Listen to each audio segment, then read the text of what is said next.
Nagpasalamat si Vice President Sara Duterte sa supporters ni kanhi Pangulong Rodrigo Duterte nga paday nagasuporta kaniya.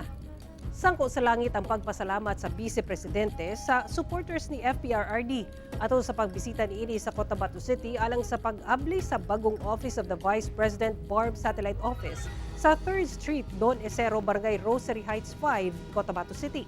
Matud ni VP Sara nga ang gipakitang suporta sa katawan sa iyang amahan nga naakaroon sa International Criminal Court sa The Hague sa the Netherlands dako kaayo og tabang sa kanhi Pangulo. Dili daw matukib ang kalipay ni FPRRD nga masayrang ana ang katawhan nga nagpabiling nagsuporta ug nagampo alang kaniya. At nagpapasalamat kami sa patuloy na suporta ng mga taong bayan kay dating Pangulong Rodrigo Duterte.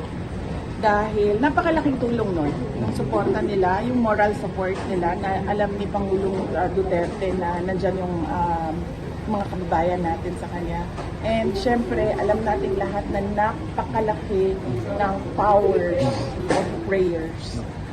So, madami sa ating mga kababayan ang araw-araw nagdadasal na maibalik na sa ating bayan si Pangulong Duterte.